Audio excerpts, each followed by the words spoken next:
Bom dia, querido ouvinte, onde quer que você esteja nesse momento, qualquer que seja o horário, estamos com o tema dos milagres e também acompanhando os tantos milagres no livro de Atos dos Apóstolos. Também conhecido esse livro como Atos do Espírito Santo. Vamos refletir hoje sobre Atos capítulo 17, a partir do versículo 23, que diz assim: Pois andando pela cidade, observei cuidadosamente seus objetos de culto e encontrei até um altar com esta inscrição: ao Deus desconhecido. Ora, o que vocês adoram, apesar de não conhecerem, eu lhes anuncio. O Deus que fez o mundo e tudo o que nele há é o Senhor dos céus e da terra e não habita em santuários feitos por mãos humanas. Ele não é servido por mãos de homens como se necessitasse de algo, porque ele mesmo dá a todos a vida, o fôlego e as demais coisas. De um só fez ele todos os povos, para que povoassem toda a terra, tendo determinado os tempos anteriormente estabelecidos e os lugares exatos em que deveriam habitar. Deus fez isso para que os homens o buscassem e talvez, tateando, pudessem encontrá-lo, embora não esteja longe de cada um de nós. Pois nele vivemos, nos movemos e existimos. Como disseram alguns dos poetas de vocês, também somos descendência dele. Assim, visto que somos descendência de Deus, não devemos pensar que a divindade é semelhante a uma escultura de ouro, prata ou pedra, feita pela arte e imaginação do homem. No passado, Deus não levou em conta essa ignorância, mas agora ordena que todos, em todo lugar, se arrependam, pois estabeleceu um dia em que há de julgar o mundo com justiça por meio do homem que designou, e deu provas disso a todos, ressuscitando dentre os mortos. Quando ouviram sobre a ressurreição dos mortos, alguns deles zombaram e outros disseram: a esse respeito nós o ouviremos outra vez. Com isso, Paulo retirou-se do meio deles. Alguns homens juntaram-se a ele e creram. Entre eles estavam Dionísio, membro do Areópago, e também uma mulher chamada Dâmaris, e outros com eles. Paulo viu uma cidade mergulhada em idolatria. A expressão idolatria reinante significa literalmente debaixo de ídolos.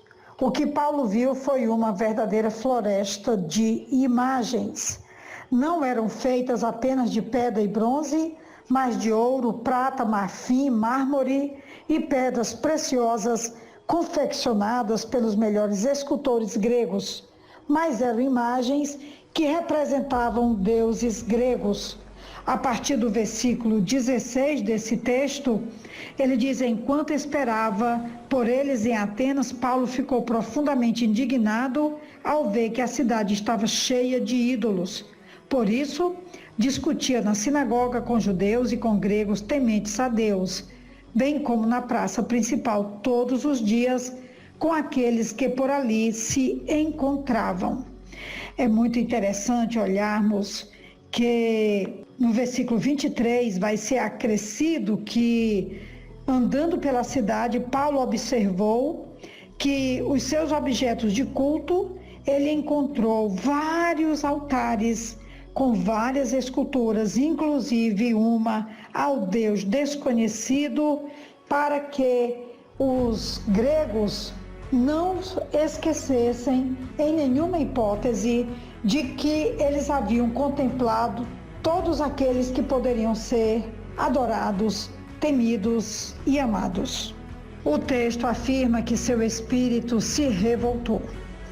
E Paulo então começou a pregar na sinagoga e na praça e manteve diálogo com filósofos, e isso nos ensina que a nossa atitude diante da idolatria não deve ser apenas negativa em reprovar, mas também positiva e construtiva quando nós podemos utilizar essa situação para pregar, para ensinar e para conscientizar as pessoas a se voltarem para o Deus único e verdadeiro.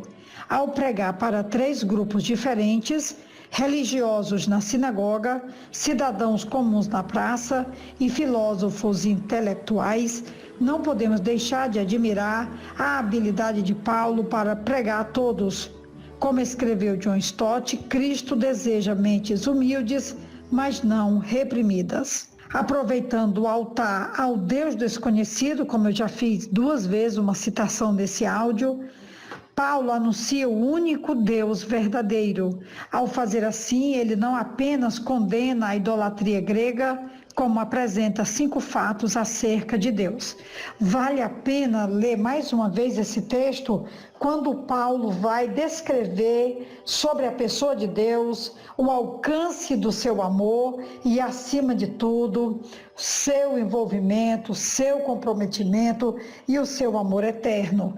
Paulo fala que Deus é criador do universo, Paulo fala que Deus é o mantenedor da vida, Paulo fala que Deus é o governador de todas as nações, Paulo fala que Deus é pai dos seres humanos e que também Deus é o juiz do mundo. O discurso de Paulo no Areópago revela que o evangelho é maior que pensamos. Mostra como a Bíblia toca em todos os assuntos da vida, do homem e de Deus, dando respostas concretas, verdadeiras e coerentes. O desafio é que o nosso evangelho seja tão abrangente e autêntico quanto o que o apóstolo Paulo pregou. Quero ainda chamar a atenção sobre aquelas poucas pessoas que foram alcançadas com a mensagem de Paulo naquela cidade e também no Areópago, que era o local onde todos os intelectuais, todos os filósofos, todos os estudiosos e todo dia eles iam ali para discutir um assunto, um tema, e Paulo também teve a sua oportunidade, como já foi citado anteriormente. Daquele grupo que se converteu, nós temos, como vai terminar o capítulo 17, dizendo: alguns homens juntaram-se a ele e creram, entre eles estava Dionísio, membro do Areópago, e também uma mulher chamada Dâmaris, e outros com eles. Quem era Dâmaris? Era uma mulher ateniense, tornou-se crente em Cristo depois de ouvir o sermão de Paulo no Areópago, a corte mais célebre de Atenas. Adoradora de ídolos, ela ouviu e aceitou pela fé a mensagem de Paulo, enquanto muitos descrentes zombavam do apóstolo, chamando de tagarela. Quem foi essa espectadora que ouviu Paulo tão atentamente enquanto ele pregava? A Bíblia menciona Dâmaris no mesmo versículo que o juiz ateniense Dionísio, sugerindo que ela era uma mulher distinta e proeminente. Fosse uma mulher pública ou importante, Dâmaris ouviu cuidadosamente a mensagem de salvação. Então, com uma rara coragem e sabedoria dada por Deus, ela escolheu opor-se aos filósofos zombadores e expressar seu compromisso com o Cristo ressurreto. Como outras mulheres cristãs, Dâmaris tornou-se mais do que uma espectadora do ministério de Paulo, tornou-se uma companheira de equipe, uma mulher da igreja primitiva que ajudou na propagação das boas novas de Jesus Cristo. Quero já caminhar aqui para a conclusão desse áudio, dizendo que, apesar de Paulo ter feito esse discurso bastante hábil, com o intuito de superar o ceticismo, a incredulidade dos atenienses, ele poderia considerar que fracassou nesta sua tentativa, uma vez que foi pequeno número de pessoas que creram em Jesus em Atenas, mas também convém lembrar que o êxito da evangelização não pode ser medido apenas por números, pois Deus pode fazer uma rica colheita daquilo que aparentemente começou com poucos frutos.